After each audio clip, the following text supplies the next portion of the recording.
Well, folks, the plot is thickening with the sag at OpenAI less than a week after his original ouster. Sam Altman, yep, he's back. He's been reinstated as the CEO.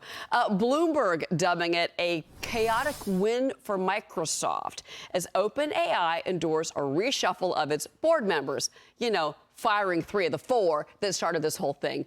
But I digress. Let's bring in Wall Street Alliance Group partner Aadil Zaman and Peapack Private Wealth Management Managing Principal David Dietze. And Aadil, I want to start with you. And I wonder if the real winner in this whole thing was Microsoft. You know, people forget they've got a $13 billion investment in OpenAI.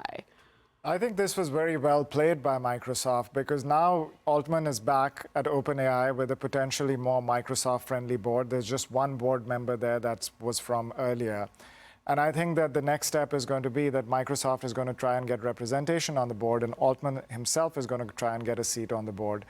And I think this also gives Microsoft a chance to reflect on its internal processes, and maybe they will start to develop their own AI more rather than being so dependent on OpenAI. But overall, I think well played by Nadella. That's very interesting. Yeah, definitely swooping. And I love the Salesforce headline that we saw. They said, if anybody wants to leave OpenAI and come work for us, you just come right over. Now you've got the co-founder of Salesforce, who's also joining Larry Summers on the board of AI. This thing's just been, it's like a soap opera, David. Let's move on to NVIDIA. I do want to talk about NVIDIA. Like, they smashed the numbers, let's be honest here. I mean, it was a strong quarter, triple-digit jump in revenue. The forecast, I think, was 172% jump year over year for revenue. They passed that.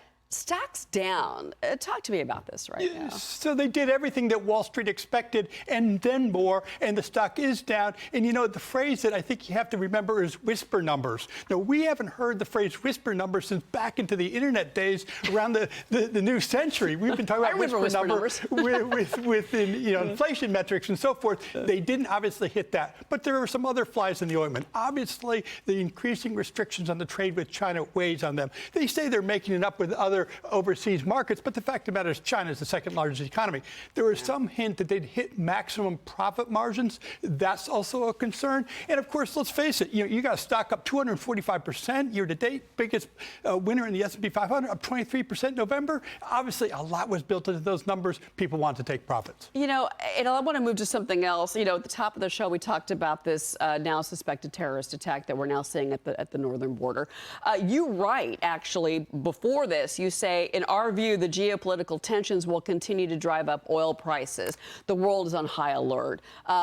Ukraine, Russia, worries about what's happening here at home, all of that. Explain to me your reaction to, A, what we're seeing, this breaking news now coming out that we potentially have an attempted terrorist attack on our soil here in this country, but also the fact that we've got this potential deal for hostages overseas. Does this change your mode at all of how you feel about where we're at right now?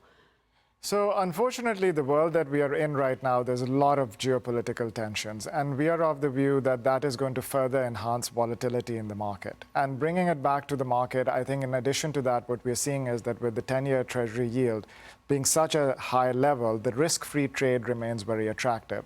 So anytime you're going to hear a negative news, there'll be flight to safety and you'll see more volatility. We feel that investors are better off in hedging their portfolios by adding gold exposure. So we like the Spider Gold ETF that tends to do well during volatile times. We also feel that oil, because of geopolitical constraints, supply will be constrained and oil prices will go higher. And a lot of these larger oil companies whose break-even price on oil is even lower than where oil is trading right now will benefit from higher oil prices. Now, David, you're shaking your head in agreement with what he's saying over here. Yeah, well, absolutely. I mean, obviously the geopolitical risks are there, but we have seen historically that you don't want to get too carried away with that. This war in the Ukraine has been going on for about a year and a half now. Indeed, oil prices have come down since the initial situation with Israel. In terms of what we just are seeing right now, I'm thinking I'm not too concerned about it. I don't think the market is, because if you're looking for a high-profile target, why do you go to the top of New York State? Why aren't you right here in Times Square? And of course, two guys in a car doesn't seem to me to be a network type of situation. So my first thing is take it in stride here. Well, I do want to say, though, that, again, I want to reiterate for our viewers, if you're just joining us, and we are monitoring this breaking news,